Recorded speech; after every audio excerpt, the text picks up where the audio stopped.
Vamos a seguir estudiando a 12 mujeres extraordinarias, recordando que este estudio, hermano, lo estamos basando en el libro del pastor John MacArthur con el mismo nombre, 12 mujeres extraordinarias, ¿ok? Y el día de hoy vamos a ver a una mujer llamada María Magdalena. María Magdalena. María Magdalena, hermanos, es una de las mujeres probablemente más conocidas, pero a su vez es una de las mujeres menos comprendidas de las Escrituras. Pero aún así, hermanos, es una mujer que el Nuevo Testamento la ilustra con claridad y podemos aprender muchas cosas de ella. En los 4 evangelios, hermanos, se le menciona por su nombre, María, ¿no? Principalmente a ella la vemos en el relato de la crucifixión de Cristo, que está parada ahí con Juan y otras mujeres. Y ella, hermanos, pues tiene el privilegio de ser la primer persona en ver al Señor Jesucristo después de su resurrección. Fue la primera mujer. Y fue la primera persona que tuvo ese privilegio de verlo después de su resurrección. Y ¿saben algo, hermanos? La iglesia primitiva ha identificado a María Magdalena con mucha anonimidad, ¿no? Casi no la muestra mucho la iglesia primitiva y muchos la mencionan como una pecadora, ¿no? Una mujer pecadora. Muchos piensan que aquella mujer, María Magdalena, es aquella mujer que ungió los pies del Señor Jesucristo. ¿Recuerdan esa historia? En Lucas 7. Lucas 7 la relata. No la vamos a leer simplemente para que lo tengan en mente, hermanos. Lucas 7 relata que una mujer se acercó a los pies de Cristo y le echó perfumes y después lo enjuagó con sus cabellos, ¿no? Y muchos dicen que es María Magdalena. Pero hermanos, no hay ninguna razón para hacer esa conexión, no hay ninguna razón para pensar que ella es María Magdalena, ¿no? Y lo que sí hace Lucas es presentarla por primera vez a María Magdalena, ¿no? En Lucas 7, versículo 37 y 38, ahí puedes leer la historia de esta mujer. No lo vamos a leer nosotros, simplemente es para que ustedes lo tengan, pero no lo vamos a leer, ¿ok? Pero lo que sí hace Lucas, hermanos, es mencionar el nombre de María Magdalena ahí en Lucas capítulo 8, versículo 1 y 3. Él sí la menciona literalmente como María Magdalena, ¿no? Y únicamente, hermanos, 3 versículos de la Biblia, después de que esta mujer unge al Señor Jesucristo, 3 versículos después se menciona el nombre de María Magdalena. Entonces, por esa razón, nosotros no pensamos que esta mujer que ungió a Jesús sea María Magdalena, ¿no? Parece improbable que sea ella. No puede ser, ¿no? Y aparte, hermanos, Lucas era demasiado cuidadoso. Era un gran investigador, un gran historiador, y Lucas era demasiado cuidadoso en sus escritos. Entonces, si esta mujer que ungió los pies al Señor Jesucristo hubiera sido María Magdalena, pues Lucas lo hubiera dicho, ¿no? Le hubiera puesto María Magdalena la pecadora, ¿no? Él lo hubiera hecho porque así es Lucas. Lucas es muy detalloso en sus escritos, ¿no? Pero bueno, no era el caso. También algunos comentaristas antiguos, hermanos, ellos especulan que María Magdalena es la mujer que se describe en Juan capítulo 8, versículo 1 al 12. Aquella mujer que seguramente van a reconocer ustedes esta historia, hermanos. Juan 8, versículo 1 al 12. Ahí aparece una historia, hermanos, donde una mujer es sorprendida en el acto de adulterio y el Señor Jesucristo la salva. Pero ¿cómo la salva el Señor Jesucristo? Diciéndole a los hombres que primero que aviente la piedra, ¿no? que sea aquel que no tenga pecado, ¿no? Y así la salva el Señor Jesucristo. Eso lo relata Juan capítulo 8. Entonces muchas personas dicen, esa mujer era María Magdalena. Es más, hasta las películas, muchas películas así también la muestran como aquella mujer adúltera, pecadora, ¿no? Que le estaban a punto de apedrearla y Jesús llega y la salva. Pero hermanos, tampoco hay evidencia para decir que ella era María Magdalena. No podemos asociar a esa mujer con María Magdalena, no estamos seguros que era ella. Y por supuesto, hermanos, María Magdalena ha sido también una mujer que ha estado siempre en cuestiones extrabíblicas. Siempre ha estado en cuestiones extrabíblicas. María Magdalena, hermanos, desde la Edad Media para acá, han salido libros herejes de ella. Solo de María Magdalena, ¿no? Siempre caracterizando a María Magdalena con ahí unas leyendas, unas cosas de mitología. Por ejemplo, hermanos, se describe también en un libro apócrifo llamado el Evangelio de María Magdalena, ¿no? En el cual se describe ahí al Señor Jesucristo conviviendo mucho con María Magdalena. El Evangelio apócrifo gnóstico de Felipe, que la mencionan como María Magdalena, la rival de Pedro, ¿no? Y María Magdalena siempre sale en muchos libros apócrifos, De hecho, hermanos, no hace muchos años, en años recientes, han salido libros apócrifos de María Magdalena como aquella mujer que es el ícono espiritual de las feministas. María Magdalena, el ícono de las feministas, ¿no? Y la presentan como una diosa mística y grande, hermanos. María Magdalena siempre está miscuida entre los libros apócrifos. También, hermanos, ¿ustedes han escuchado de la novela del Código Da Vinci? De hecho, hasta salió una película acerca del Código Da Vinci de Dan Brown. Es el autor Dan Brown, ¿no? Bueno, esa novela y esa película, especialmente la novela del Código Da Vinci, saca una teoría muy conspirativa acerca de María Magdalena y el Señor Jesucristo. Y ellos hablan de una blasfema tan grande que dicen que Jesús y María Magdalena estaban casados y que tenían hijos, ¿no? Y él blasfema en ese sentido, ¿no? Pero bueno, hermanos, María Magdalena siempre está rodeado de todas estas falsedades. De hecho, Da Vinci decía que, más bien, este hombre llamado Dan Brown decía que Da Vinci, en lugar de dibujar a Juan, dibujó a María Magdalena porque parece una mujer ahí al lado de Jesús en el cuadro de la Santa Cena, ¿no? Y María siempre está metida en este tipo de temas, hermanos, pero pues nosotros sabemos, hermanos, que no es así. No es así por el relato bíblico. Cada vez que se habla de María Magdalena, siempre vemos que de ella salen cosas exageradas. Siempre salen cosas exageradas acerca de la vida de María Magdalena desde tiempos antiguos hasta el día de hoy. Pero lo que la Escritura realmente dice, hermanos, dice cosas muy extraordinarias acerca de María Magdalena. Y no cosas de otro mundo, no cosas exageradas, sino cosas verdaderas, reales, las cuales nosotros vamos a estudiar, hermanos. Pero quiero el día de hoy meterme un poco más acerca de quién es María Magdalena, porque muchas veces sabemos y hemos escuchado de ella, pero no conocemos bien su trasfondo, no conocemos bien qué pasó con ella, ¿no es cierto? Sin duda alguno, hermanos, María Magdalena sí tenía un pasado oscuro, pero nada indica en las Escrituras, hermanos, que ese pasado oscuro era muy mezquino, era muy sexual, porque siempre quieren a María Magdalena ponerla como la prostituta, ¿no? Y la sexualizan mucho y muchos apuntan a ese su pasado oscuro, María la prostituta, ¿no?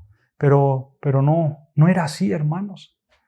Siempre tú que piensas en María Magdalena, lo primero que se te viene a la mente es la inmoralidad. Eso pasa, pero eso pasa, hermanos, por una falta de estudio de la palabra de Dios. Porque María Magdalena no era eso. Ella sí era pecadora, por supuesto. Ella fue una mujer que Cristo la liberó de la esclavitud del pecado, sí, pero sobre todas las cosas, Cristo la liberó de la esclavitud demoníaca. Demoníaca. Vean lo que dice Lucas capítulo 8, versículo 2. Lucas capítulo 8, versículo 2. Vean cómo relata Lucas a María Magdalena. Lucas capítulo 8, versículo 2. ¿Ya lo tenemos? Dice así. Y algunas mujeres que habían sido sanadas, escucha, de espíritus malos, o sea, demonios, y de enfermedades, María, que se llamaba, ¿qué? Magdalena, de la que había salido, ¿cuántos? 7 demonios. Vean, ella era una mujer endemoniada. María Magdalena era endemoniada y no tenía un demonio, sino tenía ¿cuántos? 7 demonios. Ve lo que dice Marcos 16, 9. Atrás, Mateo, Marcos 16, versículo 9.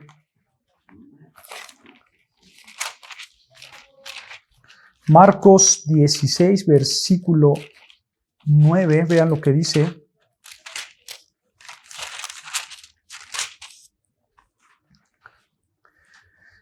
¿Ya lo tenemos? Marcos 16, versículo 9, escuchen. Habiendo pues resucitado Jesús por la mañana, el primer día de la semana, apareció primeramente a María Magdalena, escucha, de quien había echado 7 demonios. Él también menciona 7 demonios, ¿no? Fíjense, hermanos, este es el único detalle que sabemos de María Magdalena. Es el único detalle, que ella tenía 7 demonios. Además, hermanos, aquí también podemos ver algo muy interesante. La pista que tenemos de María Magdalena es su apellido, entre comillas, y digo apellido entre comillas, porque ella no se llamaba Magdalena. Ella se llamaba María, pero le decían Magdalena porque probablemente venía de la ciudad de Magdala, la ciudad de Magdala. Por eso le decían María Magdalena, porque venía de la ciudad de Magdala, ¿ok? Entonces, Magdalena no era su apellido, sino era la ciudad de donde ella venía, ¿ok?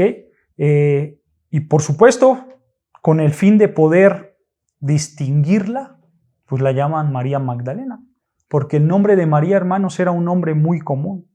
Hay muchas Marías. Si tú lees los evangelios vas a encontrar muchas Marías, porque era un nombre muy común. Entonces, estos autores, para poder distinguirla, pues le decían, pues vamos a poner de dónde viene, y es María Magdalena, ¿ok? También estaba María de Betania, también estaba María, la madre de Jesús, ¿no es cierto? O sea, había realmente muchas Marías, ¿no? Pero Magdala, hermanos, Magdala era una pequeña aldea ubicada, hermanos, a las orillas del mar de Galilea, al noroeste del mar de Galilea, aproximadamente a unos 3 o 4 kilómetros de la ciudad romana llamada Tiberias. Ahí se encontraba la ciudad pequeña Magdala y era una ciudad pesquera. De hecho, el único pasaje que lo menciona es Mateo 15, 39. Mateo 15, 39, ahí se menciona la ciudad de Magdala. ¿Ok? Este pequeño pueblo de Magdala. Y realmente este pueblo, hermanos, de María, el pueblo de Magdala, pues era un pueblo que si tú querías llegar, tenías que caminar mucho o por bote. No había otra manera de llegar. O caminabas mucho o llegabas por medio del bote cruzando ahí un pequeño lago para poder llegar ahí. Ajá. Tiberias. Ajá, esta ciudad estaba a unos kilómetros de la ciudad de Tiberias, era una ciudad romana, la ciudad de Tiberias, ¿ok? Y aquí, hermanos, vemos que el Señor Jesucristo, específicamente en esta ciudad, sacó muchos demonios fuera. Muchos demonios fuera. Eso es algo un poco raro, no se sabe por qué, hermanos, pero de todo, hombres, mujeres, el Señor Jesucristo en esa ciudad sacó muchísimos demonios, hizo muchos exorcismos, como le llamamos, ¿no? En esta región de Magdala. ¿Por qué? No se sabe, simplemente sabemos que el Señor sacó muchos demonios en esa región. Había mucha actividad demoníaca, pero eso es algo interesante, hermanos, porque eso nos puede dar a saber cómo era realmente María Magdalena. Porque los síntomas, hermanos, principales de una posesión demoníaca del Nuevo Testamento son síntomas variados. Pero los más comunes es que si un demonio poseía a una persona, lo más común era ver a esa persona como demente. Una persona que no estaba ubicada en su realidad. Era una persona demente. Esto, si tú lo puedes leer ahí en Mateo 8, 28, o en Marcos 5 igual, vas a ver ahí a un endemoniado que parece que está demente, ¿no? Y ese es un síntoma, ¿no?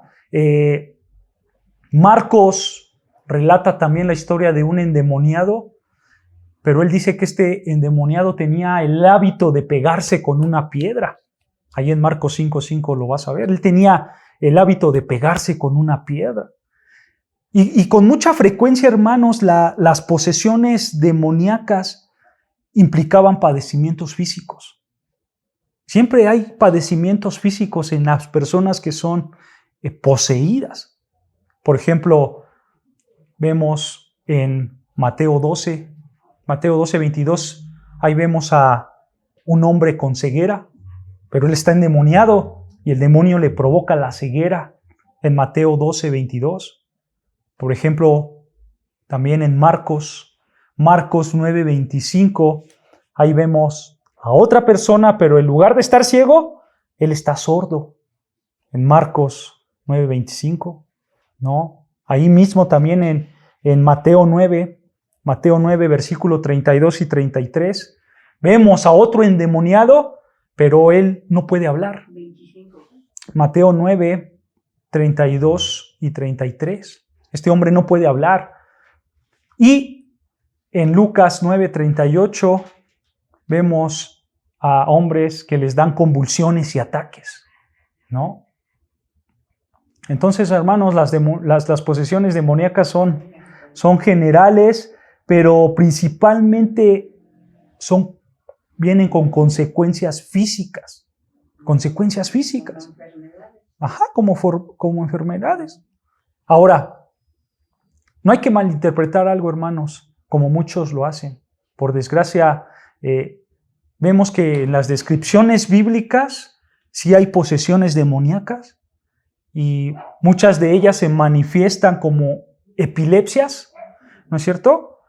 Como demencias, como aflicciones fisiológicas, pero muchos dicen, ¿saben qué? Eso no es una posesión demoníaca, sino él tiene un problema en la cabeza. Su problema es psicológico. Y muchos piensan así, hermanos. Y muchos quitan lo demoníaco y dicen, no, es algo científico. Y es algo de la psicología. Hermanos, las escrituras sí hacen esa diferencia, ¿eh? Sí. Las escrituras sí dicen claramente cuando es una posesión demoníaca o cuando es una enfermedad. La escritura lo dice claramente, ¿no? Incluso la escritura dice, este hombre tiene una parálisis, O este hombre tiene una epilepsia, porque es una enfermedad. Y lo dice tal cual. Por ejemplo, Mateo 4:24 lo dice. No es algo demoníaco, sino es una enfermedad. Y la Escritura sí hace esa división. Pero muchos, y más los incrédulos, dicen, no, los demonios no existen. Simplemente lo asocian ¿a qué? A enfermedades. Pero no, hermanos. Las posesiones demoníacas son reales, existen. Los demonios poseen espíritus de las personas. Y una persona inconversa, una persona caída, puede ser endemoniada, hermanos. Pero ¿sabes algo, hermanos? Estas personas endemoniadas viven en una aflicción muy grande. Son personas afligidas. Porque nosotros, hermanos, cuando vemos los casos en las Escrituras, vemos a espíritus demoníacos, también, hermanos, que hablan a través de los labios de estas personas a quienes ellos están atormentando, ¿no es cierto? Y vemos, hermanos, también que algunas veces nuestro Señor Jesucristo obliga a estos demonios a que se identifiquen, ¿no es cierto? Sí. Y les dice, ¿tú quién eres? Probablemente para darnos claridad acerca del poder soberano de nuestro Señor Jesucristo. Pero Él se identifica, Él tiene esa relación de hablar con estos seres demoníacos, ¿no? Pero, hermanos, al final es una realidad. Todas las personas que vemos en las Escrituras que tienen demonios son personas que tienen aflicciones. Son personas, sí, con pecado, por supuesto con pecado, porque por eso los pudieron endemoniar, porque son personas que viven en pecado. Son personas que están en la superstición. Son personas probablemente idólatras, ¿no? Son personas que realmente no tienen a Dios en su corazón, sino que tienen pecado en su corazón y por eso las llegan a poseer los demonios. Pero hay alguna realidad, hermanos. En todos los relatos que vemos de los demonios en los evangelios y de las gentes que están endemoniadas, ninguna de ellas tiene conductas inmorales y sexuales. ¿Ninguno? Son de que hacen maldades. No, ceguera, sordera, no pueden hablar, están tristes, siempre son personas atormentadas. En ninguna de ellas hay un caso sexual. Entonces, ¿por qué pensamos que María Magdalena era sexual? ¿Sí se dan cuenta? Que a veces nos hacemos una mala idea de María Magdalena. A las personas endemoniadas siempre se les presenta como personas atormentadas, como personas miserables, afligidas, solitarias, desanimadas, desamparadas, tristes. Siempre los olvidadas, por supuesto. Y siempre los vemos en esos parámetros. Porque estas personas, hermanos, eran mirados como basuras, como personas que no tenían absolutamente ningún valor social. Y las Escrituras los presentan como víctimas con vidas completamente arruinadas. Porque ser poseído por un demonio no es nada bueno.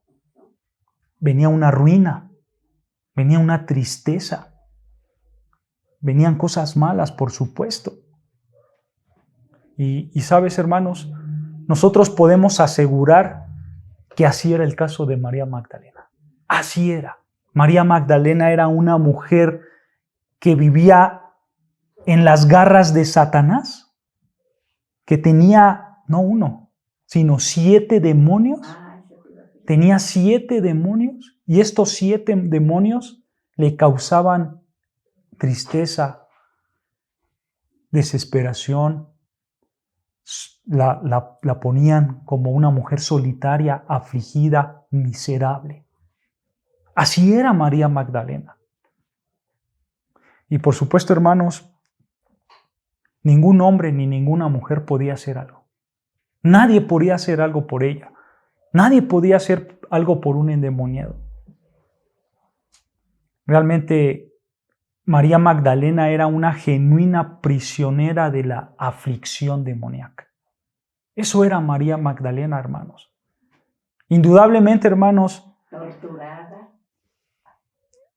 ella tenía depresión, por supuesto. María Magdalena tenía ansiedad, era infeliz, tenía soledad, baja autoestima, vergüenza, temor y una serie de cosas que un demonio puede causar. Así estaba María Magdalena. Con toda la probabilidad, hermanos, nosotros podemos decir que ella sufría muchos tormentos, muchos y probablemente peores. Y probablemente María Magdalena a lo mejor fue ceguera o tuvo sordez, o probablemente tenía esta demencia, esta locura, porque eso también provocaban los demonios. Probablemente María Magdalena tuvo algo de esto, ¿no es cierto? Pero hermanos, cualquier cosa que haya tenido María Magdalena, lo que podemos estar seguros es que ella tenía una agonía perpetua, muy perpetua. Y no una, sino 7. 7, porque estaba poseída por 7 demonios. ¿No es cierto?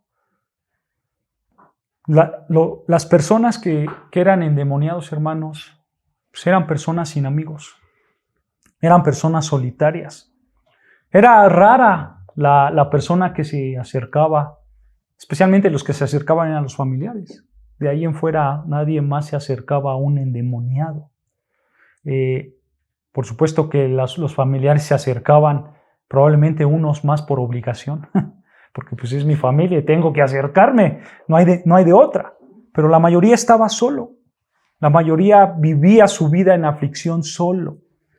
Ese fue el caso también de María Magdalena.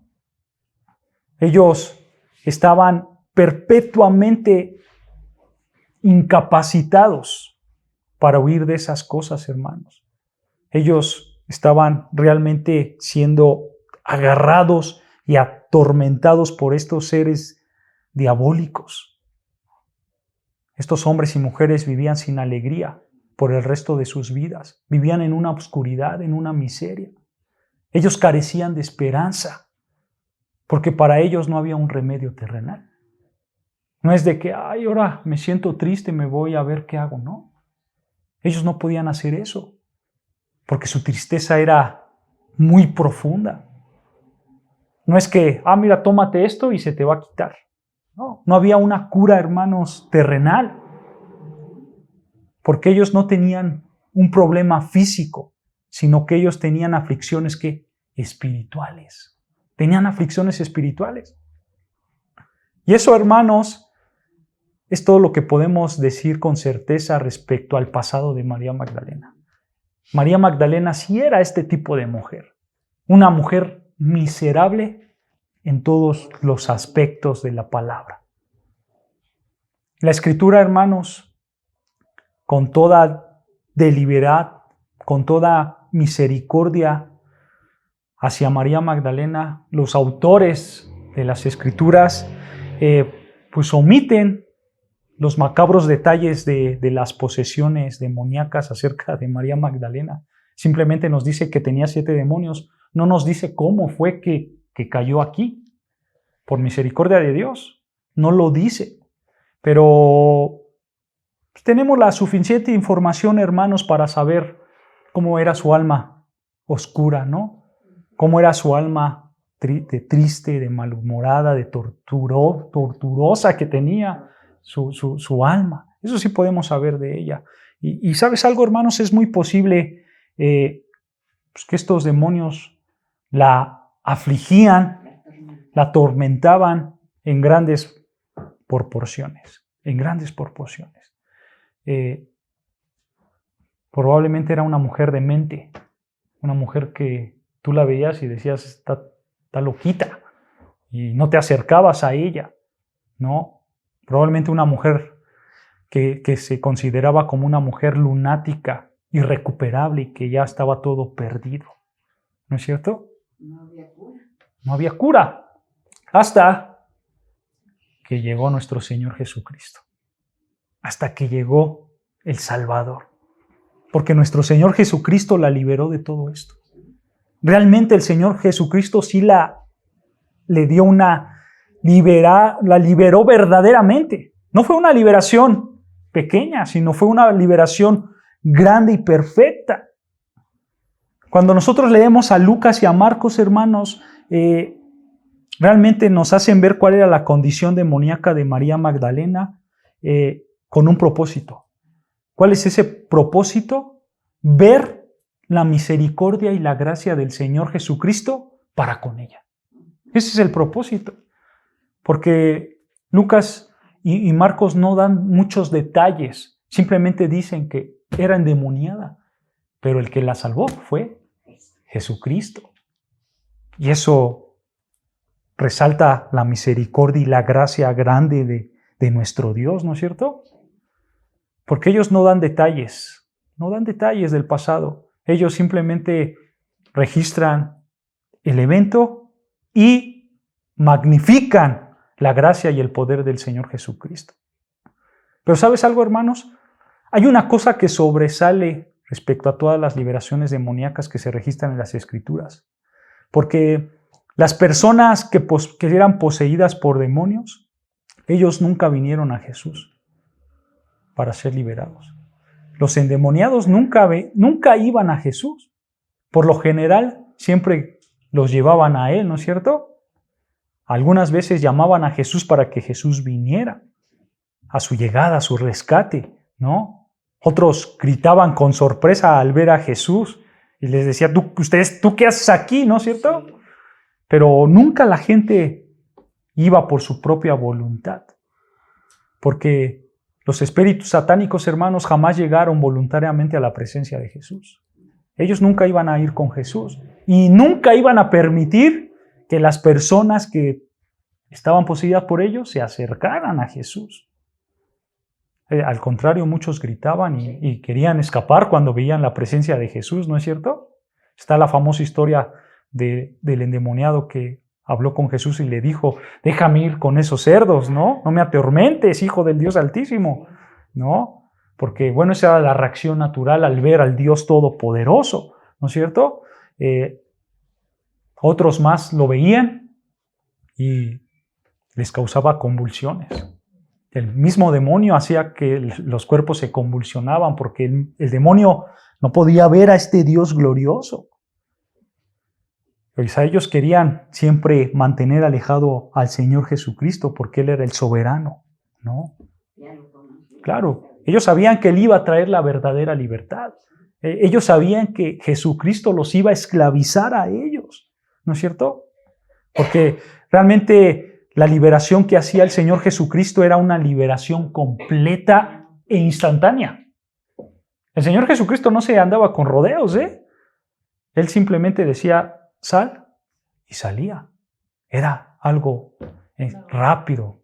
Claro, porque él era el Dios Todopoderoso y toda su creación, incluyendo ángeles y demonios, están sujetas a su soberana voluntad. Y bueno, María Magdalena fue una de ellas. Ella fue liberada. No nos dice cómo, pero Jesús la liberó en un instante. Rápido, sin darle vueltas. Simplemente a los demonios que tenía, a los 7 demonios les dijo, salgan, y salieron. Tuvieron que salir porque imagínense caer, como dice un gran teólogo, caer en las manos de un Dios airado. Es malo, es malo. Entonces ellos salían, ¿no? Entonces, hermanos, María Magdalena fue liberada de estos 7 demonios, pero con un propósito. El propósito era servir a la justicia, servirle al Dios verdadero. Su vida, hermanos, fue no parcialmente renovada, sino que su vida fue completamente renovada. María Magdalena cambió sí o sí, hermanos. No es que, ya Jesús ya sacó mis demonios, pero voy a ver si lo voy a seguir. No. Ella dijo, Él me liberó, ahora yo le sirvo con toda mi vida. Ahora yo voy a ser sierva de la justicia. Ahora yo me voy a entregar a Él. Realmente, hermanos, hay hay personas que, aunque se dan cuenta de lo mucho que Dios hace por ellos, quedan en esa incredulidad y no le dan su vida a Dios. Y, hermanos, muchas veces las personas, muchas están endemoniadas, muchas tienen demonios. Dios las libera, pero ellos no quieren nada con Dios. Y al final vuelven a ser endemoniadas. Pero eso es por la arrogancia del pecado, la arrogancia del hombre, el ego del hombre. En lugar de rendirle su vida a aquel que los ha salvado, a aquel que los ha liberado, deciden mejor entregarse a esas pasiones, a esos pecados, a esas cosas que los satisfacen y que están en contra de Dios. Pero este no era el caso de María Magdalena. María Magdalena se dio cuenta de dónde la sacaron y quién la sacó. Y por eso dio su vida. Porque vean lo que dice Lucas 11, 24 y 26. Lucas 11, 24 al 26.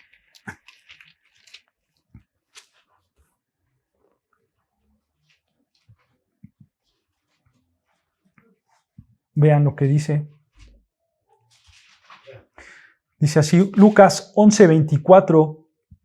Cuando el espíritu inmundo sale del hombre, anda por lugares secos, buscando reposo, y no hallándolo, dice, volveré a mi casa de donde salí. Y cuando llega, la halla barrida y adornada. Entonces va y toma otros 7 espíritus peores que él, y entrados moran allí. Y el postrer estado de aquel hombre viene a ser peor que el primero. Esto es una realidad. Si las personas no cambian su vida, va a pasar esto. Su estado va a ser peor que el primero. Por eso tú ves a una persona que peca, pero jamás se arrepiente. Y al final está más arrastrado en ese pecado, porque su vida viene a ser peor, porque no cambió su vida. ¿Quién nos dice que a lo mejor unos demonios la poseyeron? Nosotros no podemos saberlo, hermanos, porque no los vemos. Pero ¿qué tal si sí? ¿Qué tal que no fue su carne, sino que fueron demonios? Y eso mismo puede pasar con aquel persona que se hace llamar cristiana y no lo es. Porque realmente, hermanos, si nosotros no tenemos al Espíritu Santo, este demonio dice que va a venir y va a tomar a otros 7. Entonces ya no son 7, son 8. Y entran y destruyen la vida de las personas. Es intrigante, hermanos, que María Magdalena haya estado poseída por 7 demonios. Ella tenía 7. Imagínate la vida, el estado en que se encontraba María Magdalena. Si uno produce una tristeza, una vida mala, imagínate 7. Imagínate 7 dentro de la vida de una persona. ¿No? ¿Perdón? Descuidan la casa. Claro, como lo está relatando el Señor Jesucristo. Aquí el Señor Jesucristo pone el ejemplo de una casa, ¿no? Sí. Que tú la barres, la cuidas, o sea, tú vives una vida buena, aparentemente buena, ¿no? Entre comillas. Pero si no crees en Cristo, el Espíritu Santo no va a estar dentro de ti. Entonces no hay quien cuide esa casa. Y ahí es cuando los demonios entran. Porque tú sigues en tus pecados, tú sigues en tus vidas. Y así era María Magdalena. María Magdalena probablemente se entregó a esos pecados, a esa vida de desorden. Y estaba atormentada, por supuesto, de demonios. Lo vuelvo a repetir, no sabemos cuál era el pecado de María Magdalena, las Escrituras no lo dicen, pero lo que sí dice es que ella estaba atormentada. Y probablemente ella quiso reformar su vida por sus propias fuerzas. Probablemente dijo, yo quiero ser buena, pero por sus propias fuerzas no pudo. Y esa es la manera más dura de querer cambiar. Una autorreformación es imposible, hermanos. Tú no puedes cambiar por ti mismo. Esa estrategia es inútil para el hombre. El hombre no puede separarse de las garras de Satanás por sí mismo. Pues imagínate, hermanos, ¿quién era Satanás? ¿Ustedes saben quién era Satanás? Llamado como Luzbel, ¿no? Descrito en Isaías como el ángel perfecto, la creación perfecta de Dios. Imaginen, si él era la creación perfecta de Dios, imagínate la habilidad, las cualidades que él tenía. Ahora, tú simple hombre mortal, ¿quieres zafarte de las garras de ese ser perfecto? Era imposible. Es imposible. Lo era para María Magdalena. Le era imposible por sí sola librarse de las garras de Satanás. Porque, hermanos, las buenas obras y la religión jamás van a pagar la culpa de los pecados. Jamás. Eso lo dice Isaías 64:4. Las obras de nada sirven. Dice Dios, a mí no me interesan tus obras, porque para mí tus obras son como un trapo de inmundicia. Las obras de los hombres para Dios son como un trapo de inmundicia, de acuerdo a Isaías 46. ¿Qué es un trapo de inmundicia? ¿Saben? Es una palabra muy fuerte, hermanos, la que utiliza Isaías. Un trapo de inmundicia, hermanos, es algo más que podrido. Es la toalla femenina con el flujo menstrual. A eso se traduce, trapo de inmundicia. Imagínate, para eso son tus obras delante de Dios. Es como un trapo lleno de, con todo respeto lo digo, hermanos, menstruación. A Dios no le sirven tus obras. Un hombre no puede salvarse por sus obras, porque un hombre siempre es pecador. El hombre pecador dentro de sí, hermanos, nunca tiene el poder para cambiar. Necesita a alguien. Necesita a Dios. Porque un hombre por sí solo está perdido. Como lo dice Jeremías 13, vean lo que dice, acompáñame, hermanos, Jeremías 13:23, lo que dice rápidamente. 13:23, el profeta Jeremías 13:23, vean lo que dice, ¿ya lo tenemos? Jeremías capítulo 13, versículo 23. Vean lo que dice, son preguntas retóricas que tienen respuestas claras. Vean lo que dice Jeremías 13:23, empieza diciendo, ¿mudará el etíope su piel y el leopardo sus manchas? O sea, hermanos, ¿el etíope puede quitarse su piel? ¿El leopardo puede decir, yo me voy a quitar mis manchas? Vean lo que continúa diciendo, así también ¿podréis vosotros hacer bien estando habituados a hacer el mal? La respuesta es la misma. ¿Tú puedes hacer el bien cuando siempre estás haciendo el mal? Por supuesto que no. En palabras del Señor Jesucristo, un árbol, de manzanos, ¿puede dar higos? No. Por supuesto que no, eso es imposible. ¿No es cierto? El manzano da manzanos, el naranjo. El que hace buenas obras, hará buenas obras. El que hace malas obras, no puede hacer buenas obras. Esto es lo que está diciendo Jeremías. El leopardo no puede quitarse sus manchas. El hombre malo no puede decir, yo soy bueno. Eso es imposible. Nosotros, hermanos, podemos hacer cambios superficiales. ¿Sí? Yo puedo barrer mi casa, ¿no es cierto? Yo puedo adornar mi casa con buenas obras, usando los ejemplos del Señor Jesucristo. Yo puedo externamente barrer mi casa. Externamente puedo adornarme, por decirlo de alguna manera. Pero eso no quiere decir, hermanos, que te vas a trasladar del dominio de las tinieblas al dominio de la luz, ¿no? Porque esto es algo simplemente superficial, externo. ¿Quién era así? Los fariseos. ¿Cómo les llamó el Señor Jesucristo? Ustedes son sepulcros blanqueados, hermosos por fuera, pero por dentro están podridos. Esta es la realidad, hermanos. El hombre no puede salvarse por sus propias fuerzas. ¿Sí podemos aparentar algo? ¿Sí podemos tener una fachada bonita? Pues claro que sí. Pero lo que importa no es lo de afuera, sino que lo de adentro. Porque eso es lo que ve Dios. Dios dice, a mí no me interesan tus obras, porque para mí tus obras son como un trapo de inmundicia. A mí lo que me interesa es que tu corazón, lo que hay dentro de ti. Porque lo que hay dentro de ti va a ser al final un reflejo de lo externo. Y eso es cierto, hermanos.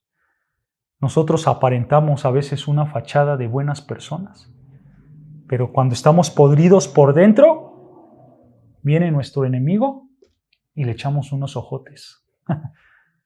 Aunque por fuera te veas bien, pero como por dentro estás podrido, le echas los ojotes, hablas mal de él, lo tratas mal. Porque nuestra condición verdadera es esa, no amar al prójimo, no amar al enemigo, ¿no es cierto? Entonces, hermanos, por nuestras propias fuerzas no podemos trasladarnos de las tinieblas a la luz. Solo hay alguien que lo puede hacer, nuestro Señor Jesucristo. Dios solo lo puede hacer. Vean lo que dice 2 de Pedro capítulo 2, versículo 9. 2 de Pedro capítulo 2, versículo 9. Segunda de Pedro capítulo 2, versículo 9.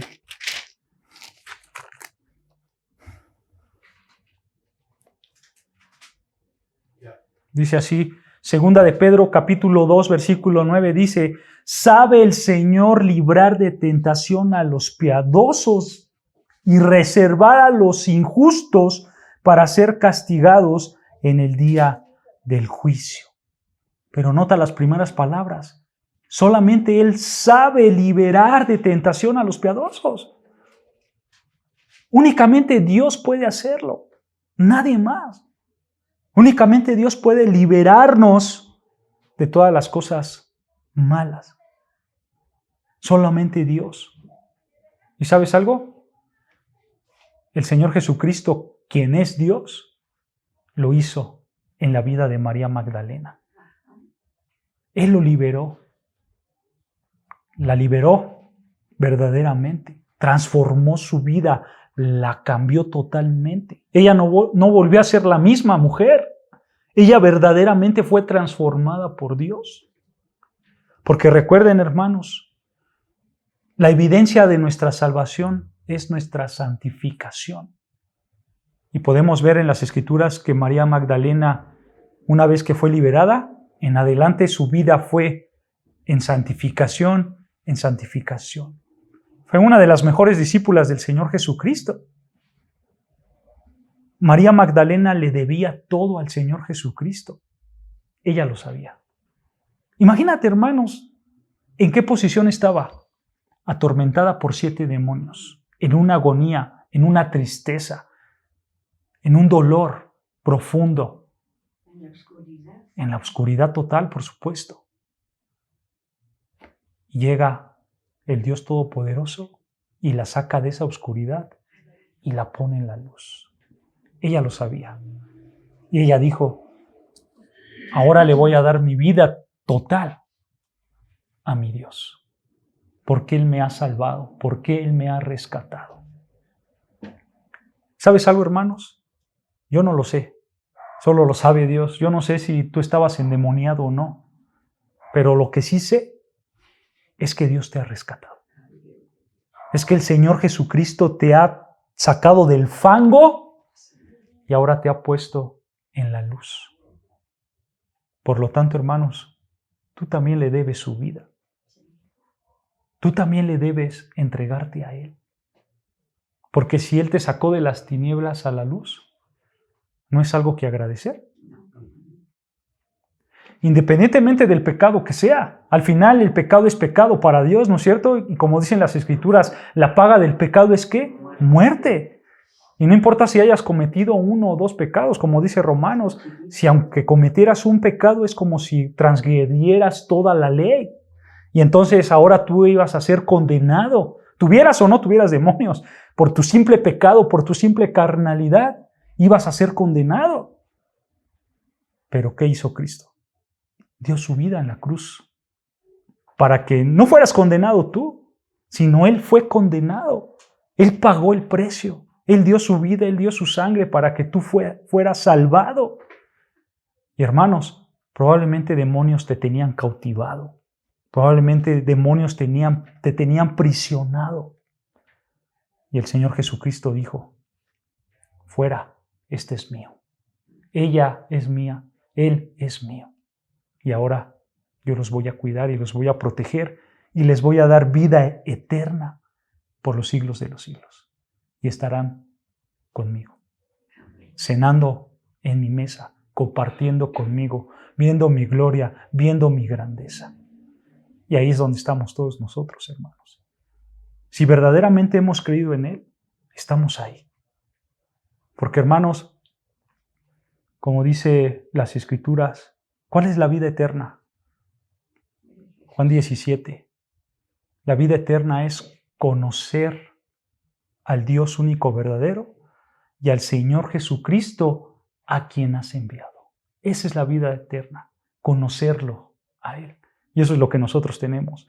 Por su gracia y por su misericordia ahora lo conocemos, ahora tenemos vida eterna. No necesitamos esperar a la muerte, hermanos, para tener la vida eterna. Desde ahora nosotros ya tenemos la vida eterna porque ya le conocemos. Pero no le conocemos porque nosotros le buscamos, sino le conocemos porque Él fue por nosotros, porque Él nos rescató. Eso lo sabía también María Magdalena.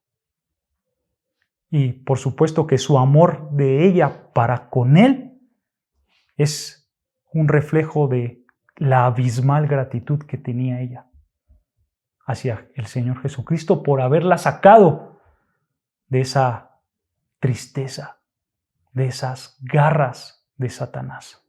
Ella lo sabía y quería entregar su vida.